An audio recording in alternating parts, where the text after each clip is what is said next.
가르침을 배워보는 불교 방송 경전 공부 프로그램을 연이어 보내드립니다. 오늘은 포천 정변지사 용하 스님의 찬집 배경경 강의 함께합니다. 교재는 비움과 소통에서 펴낸 용하 스님 편역 찬집 배경경입니다.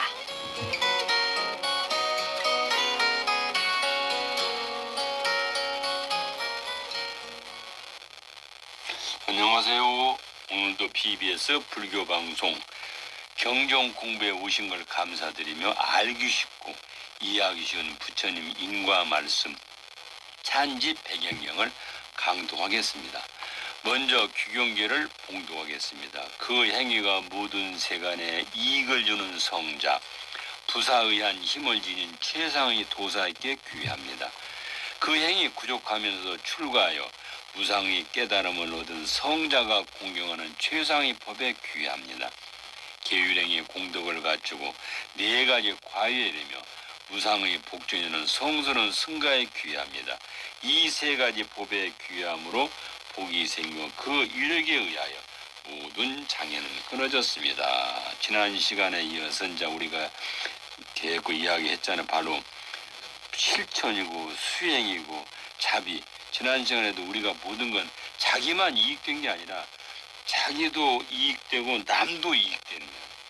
그게 바로 보살도의 정신이라고 했죠. 그러면 우리가 보살도 정신을 실제로 실천한 스님, 근세 스님, 그건 염불다란이 수행으로 깨달음을 얻고 오직 중생구제로 생을 마친 근세 도인 수월 대선사 이야기.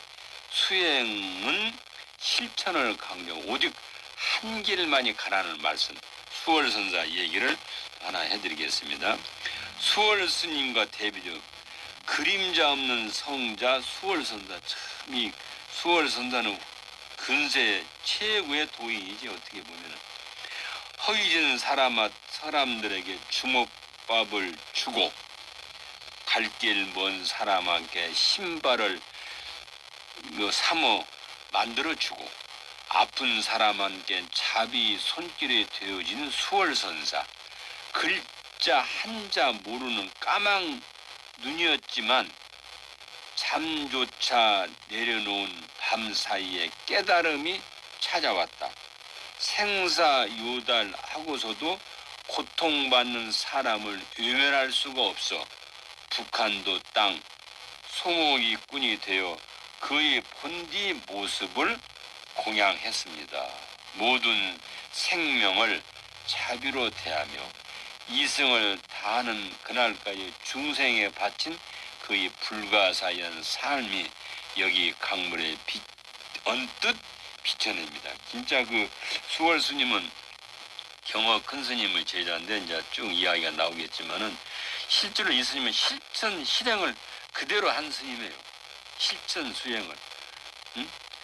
거기 여기서 보면은 이제 이 이야기를 먼저 하기 전에 우리가 해능 스님이 저기 중국의 해능 스님이 어머니 모시고 살다가 시장거리에 와서 나무를 팔러 왔는데 나무찜을 팔라니까 어느 그 시장거리 어느 탁발하는 스님이 금강경을 읽는 걸 봤어요. 금강경 읽는 걸 보고 그 해능 스님이 발심해서 출가하듯이 수월 스님은 그 뭐랄까 자기가 나이 많이 먹어서 절에 와서 함께 어느 스님하고 함께 자면서 그 부처님 말씀 듣고 출가한 스님이에요. 그 얘기는 지금 쭉 이어서 이야기해 드릴게요. 수월 음관 1855년에 1928년 스님 나이 30살 될 때 나무집 머슴살이 하다가 어떤 탁발 스님이 밤새 해준 수행 얘기를 듣고 감화되어 출가하기로 결심한 스님입니다. 그래서 그는 주인에게 이야기하자 주인은 가죽신을 하나 주면서 이 신발이 다 달아질 때까지 일해 주기를 부탁하자 순박한 수월 스님은 그 가죽신을 신고 2년을 더 보내고 나서야 출가할 수 있었다고 합니다. 수월 스님은 충청도 서산군 고북면 장요리 연암산 중턱에 있는 천장암에서 출가했다고 합니다.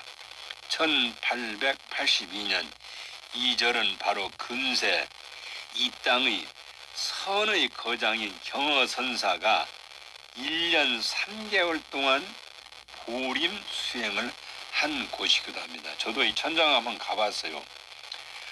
가봤는데 그 충청도 천장암에 가보니까 아주 절터가 좋죠. 여기가 등산하고 그런 사람들 한번 가볼 만해요. 이 천장암.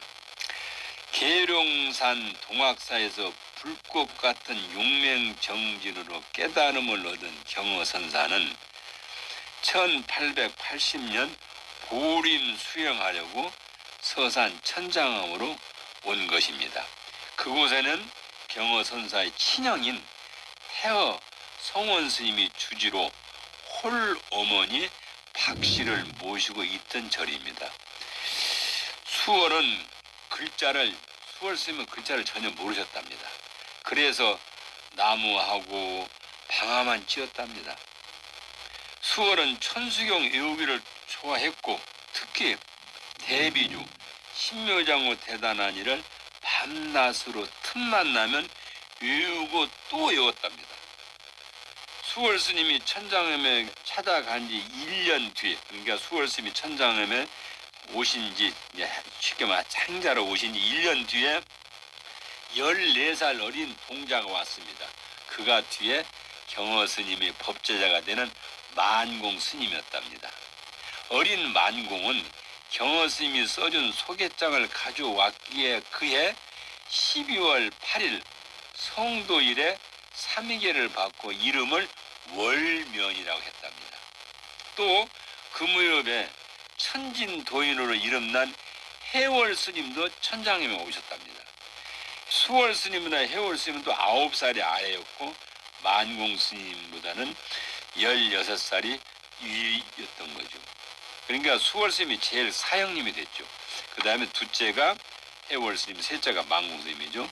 이 세 스님은 경의 3달, 쉽게 말하면 월면, 만공 스님 이름이 월면, 그거는 해월, 그 다음에 수월, 3달 아닙니까? 수월 스님도 달, 해월 스님도 달, 그 다음에 만공 스님도 월면이니까 달, 3달이라고 해요. 3달. 경의 3달이라고 합니다. 수월은 자비롭고 나무하는 일을 주로 했고, 해월 스님은 천진스럽고 반 일을 주로 했고, 만공 스님은 속이 넓어서 공양주를 계속 하셨답니다. 그런데 그 수월 스님은 천장암에 오신 지가 새해 3년이 지냈답니다. 수월 스님 나이가 33 되던 때에 수월 스님은 일하면 오죽 대비주만 외웠답니다. 그러니까 신묘정은 대단하니 남모나 단나다나야 남아가냐 바로기저 세바라야 계속 그것만 했답니다. 수월 스님이 방아를 찢던 어느 날 밤 천장암 주지인 태허 스님이 늦게 일 보고 이제 자정이 되어서 절에 왔는데 그날따라 방아 찢는 소리가 들리지 않았답니다. 그래서 몰래 이 행자가 방아를 잘 찢나 하면서 방앗간을 딱 지나가다 참으로 희한한 일을 봐버렸어요. 방앗간을 까보니 방앗간에 불빛이 희미하게 새어놓는데 물이 세차게 물레방아에 떨어지고 있건만 웬일인지 방아콩이 소리가 전혀 들리지 않았답니다. 그러니까 물레방아로 돌려가지고 방아를 찢는데 자세히 이제 태허 스님이 가보니 방아공이는 허공에 매달아 있고 수월 스님은 방아 찢는 돌 학둑 안에 머리를 박고 아기처럼 자고 있었답니다. 태허 스님은 단중에 달려들어 수월을 끌어안아냈습니다.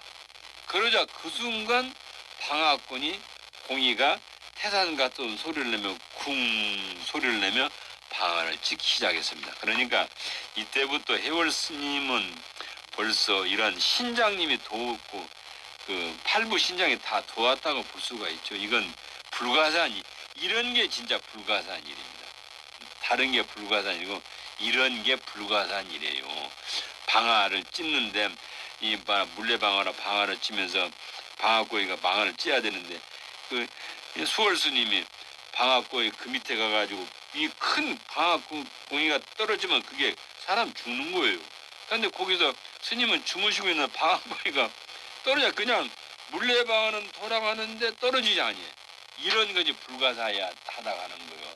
누가 어느 종교에서 말하는 이걸 뭐라 하지만 우리 불교에 이것이 생각할 겨를이 없잖아요.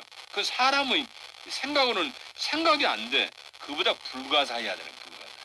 그래 이건 어느 신장님이 도와도 신장님이 도와지 그냥 된 게 아니에요. 다음 날 태어는 이 사실을 대중에게 알리고 수월스님을 위해서 삼위수계를 열어서 그러니까 33살에 이제 삼위수계를 받는 거예요. 그러니까 그래서 수월은 태어스님의 경어스님 운사를 해가지고 호로 그냥 삼위 법명이 음관이라 음관을 바꿔 놓은 관음이라 음관이라는 법명을 받습니다. 음관은 거꾸로 말하면 관음의 목소리인 대비신다란이란 뜻입니다. 대비신다란. 음관이란 이름은 은사 태어가 관음은 본디 모습을 밝게 준 수월의